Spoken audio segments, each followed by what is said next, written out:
South Carolina. Football Friday night, every Friday at 11:35 on News Channel 6.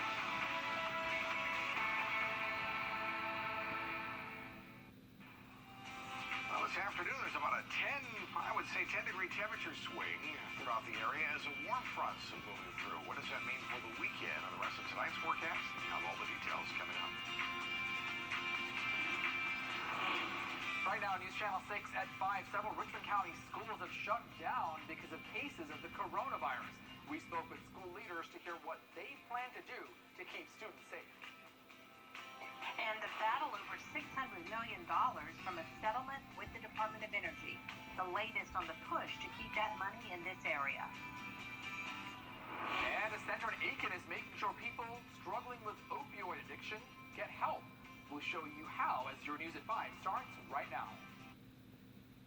Live from Television Park, this is Wjbf News Channel 6 at 5. Good evening, everyone. I'm Jenny Montgomery. And I'm Archit Seshadri in for Brad Mean tonight. Thanks for staying with us. Coverage you can count on continues tonight with late-breaking news that a fourth Richmond County school has closed due to the coronavirus.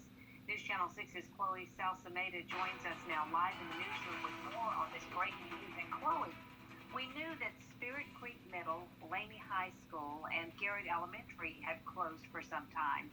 But just this afternoon, another school was added to that list. That's right. Glen Hills Elementary is now the fourth school to close in Richmond County due to coronavirus. It's scheduled to reopen on October 5th. Now, schools in Richmond County haven't even been open for a month, and parents are asking a lot of questions. The doors to Garrett Elementary staying shut today. The school, one of several that Richmond County has had to temporarily close due to coronavirus-related absences. I did expect this to happen. It's not surprising. As of Thursday, 2 employees at Garrett tested positive. An additional 20 students and staff members are self-isolating. Venus Kane is the vice president of the Richmond County Board of Education. She tells me shutting down schools temporarily should be expected in such an unprecedented school year. And with this virus, this is just the nature of the beast. The school system updates its website daily with how many students and staffers test positive or are self-quarantining. But some parents say this isn't enough. A mother at Wilkinson Garden Elementary asked to remain anonymous. She tells me her son tested positive, and she thinks the school is not doing enough to inform parents. You putting my whole house in jeopardy because you all knew that y'all had cases there and y'all didn't send out any letters informing parents for us to decide whether or not we wanted our kids to continue to go there or not. A school system spokesperson tells News Channel 6 it follows the state's public health guidelines and notifies families if their child comes in close contact with positive cases. But it doesn't send mass notifications to the entire school. When schools are closed, classrooms are sanitized, and the Department of Public Health is notified, keeping students and employees' health in mind. We're doing the best we can. Our teachers are afraid. Our teachers are still doing the best they can and still coming in there like real troopers. And the Richmond County Board of Education is meeting on Tuesday to discuss everything that's happened since schools reopened. The school system says they'll continue to monitor absences among staff and students to ensure schools can operate safely. In the newsroom, Chloe Salsameda, WJBF, News Channel 6. Each Friday, the Columbia County School District updates the number of positive cases at each of their schools. Right now, there are about 16 positive cases among students, which is less than 1% of the total number of students enrolled in the district. Among staff, there are 4 cases, which is less than 1% of all employees. Now here's a look at cases in the 2 states. Georgia is now reporting more than 300,000 positive cases and nearly 6,900 deaths. In South Carolina, they're reporting more than 140,000 positive cases with more than 3,000 deaths. Now for a complete county-by-county breakdown, you can visit our website, wjbf.com. Let's take a look here. This is from the Storm Prediction Center. There it is. Ta-da! A marginal risk of severe weather. Notice a lot of our western counties in our viewing area not in on this now, but it is still in effect for, basically upwelling gusts towards the east, across the Savannah River, into South Carolina. So heavy rain would be the biggest threat. Perhaps some damaging winds. The hail and our tornado threat is there, but it is low. I'm not expecting a big severe outbreak. I promise you that. Notice the showers and storms, though, starting to pop. You'll also notice how much warmer it's been even the last few minutes as a warm front's basically moving through the area here. So south of Sylvania, in Screven County, this activity moving off towards the northeast. Allendale, just to the east of you, you have yourself a decent shower and storm. And I'd say McBean, this is crossing the Savannah River over into Jackson and to parts of Aiken County. Again, a decent rain shower for you, so be careful on the way home.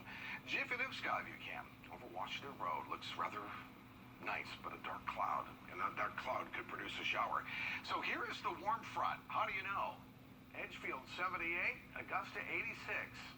Yeah, so the warm front will continue to rise. Notice widespread 80s. It is noticeably more humid. Any front creates lift, and that could create some showers and storms still. 7 o'clock tonight when their futurecast. Notice a lot of the activity is just peppered about here. There's Barnwell, Bamberg, or far eastern counties, some showers, maybe a rumble of thunder. For the most part, there's Thompson about 9 o'clock. We should be done with any activity. 10 o'clock or so, Waynesboro to Barnwell, maybe a shower again, but I think it is by 11 o'clock or so, we're done with any showers and storms. So, again, they will be very isolated in nature for the rest of tonight. 80s return for the weekend. It's above normal temperatures for the first time in a long time.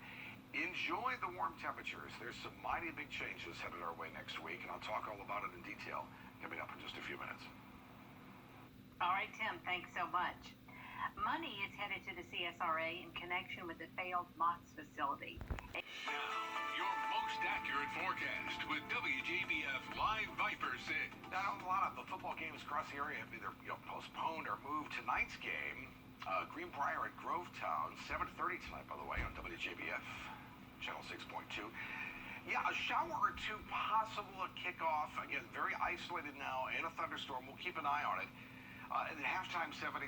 Even by the time the game ends, we're still in the 70s, as it will be warm. Viper 6 radar showing showers and storms. Most of that activity now well off to our east. The big storms into South Carolina. But Sylvania, for you, that is a thunderstorm, no doubt. A little lightning, a little rain for sure. Allendale, the same thing for you. Lightning and thunder with that. And this activity is now pushed over into Aiken County near Jackson. And again, a shower or storm. Wjbf Skyview cam right outside Television Park shows our dark clouds. But all in all, notice it's dry. So we're dry at the moment. Temperature 86 degrees, maybe a little shower at the airport. Barnwell 86, Allendale 77. Look how these temperatures are just all over the place, right? As we have a warm front that's moving on through. An 82 in Sparta and Sandersville, also at 82 degrees. Rain will be moving out. We have a very warm weekend headed our way. But big changes coming next week. We're going to have a chance of some storms coming up for Tuesday and Wednesday, and then it'll turn much cooler as we get into next week. So now, and this will be a changing forecast as we get into the next several days here. This will be a complex storm system, but nonetheless, as of tonight, I'm thinking that Tuesday, Wednesday would be our best chance of some more thunderstorms. The air is certainly moist and humid as that warm front moves north. This is the remnants of Beta. It will continue to move off towards the northeast. The cold front will move through, and we'll start to see the skies clear coming up for tomorrow. So there's the cold front. Not a lot of cold air with this. 6 o'clock tomorrow morning, the front will move on through. Notice we're cloudy, right? But then notice as we get through the early afternoon, we'll start to see some sunshine as high pressure is overhead. Saturday night's fine. Much of Sunday's fine. High pressure will basically move on out. Then notice the rain that moves in from the south late Sunday. That'll be in here late Sunday night into Monday. And that'll give us our better chance of some showers and storms. Closer to home, notice, the clearing skies by tomorrow afternoon. So we'll be fine. 68 for tonight. Scattered showers and storms, any by about 11 o'clock. All the severe weather will move off towards the east. 88 tomorrow. How about that? Some morning clouds and some afternoon sun. The humidity will be up a little bit as well, but I think it'll be a little drier than today, which wouldn't be hard to do. There's our storm chances as we get into Monday, Tuesday, Wednesday. And a reminder that this forecast we're going to be tweaking. Right now, I think we certainly could have a decent risk of some thunderstorms. Once that system moves out, and the cold front moves through, look at that. Look at Thursday, really all the way through the rest of our 10-day period. Temperatures will once again fall below normal, and those overnight lows will fall into the 50s, maybe even low 50s by the end of next weekend. That's your forecast. There's now a new attempt to sniff out the coronavirus among travelers. Yeah, Archie, it's happening in Finland, where they're deploying dogs to stop travelers who may be infected. Wjbf reports. This morning, Finland is willing to bet a dog's nose may be powerful enough to identify COVID-19. Helsinki Airport launching a pilot program with 10 so-called coronavirus sniffing dogs. Now, here's how the airport says the trial works. A traveler will swipe their skin with a wipe, it's put in a jar, and in a second room, a dog will sniff it. The trainers in Finland say the dog will have an answer in just 10 seconds. The airport says preliminary tests conducted by a university research group say dogs are able to smell the virus with almost 100% certainty. Though it may be different in the real world, something American doctors are looking at too, because even lab-run COVID tests can produce false positives or false negatives. We're starting to look at if dogs can detect an odor associated with COVID-19. Dr. Cynthia Otto at the University of Pennsylvania School of Veterinary Medicine telling GMA earlier this year about a groundbreaking program to see if dogs could identify COVID-19. What we're trying to do is find if there is an odor, a volatile organic compound, basically, that is telling us that there is a difference. What we're hoping is that the dogs can figure that out. The results of that study are currently under journal review.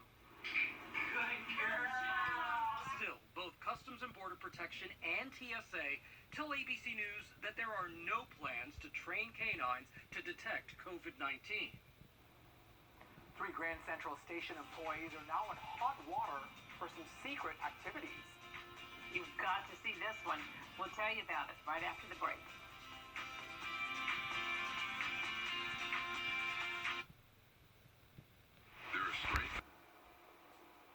A man cave can be a great addition for your home, but not so much at work. Well, maybe for some of us, right? But that did not stop 3 employees from building one in a tunnel of Grand Central Station in New York. The Office of the MTA Inspector General found the room, and get this, it was complete with a futon couch, a large flat-screen TV with a streaming device, air conditioning, refrigerator, microwave, workout equipment, hideaway beds, and much, much more. I see some food and drinks there as well. That's not a bad place for a man cave. You know, I might have to go check that out at Grand Central Station. What's so disturbing about this entire report is not only the fact that the room existed, but the fact that it took so long for us to discover it, and, you know, that it was the Inspector General who ultimately was the one who first discovered this room. Well, the 3 employees were served with disciplinary charges. Now, they have been suspended without pay and pending the resolution of what happened with their matter. So, guess I won't be going there anytime soon. It's the wrong place. Right. There's more news coming up on News Channel 6 at 5:30. Including Breonna Taylor's family, who are not speaking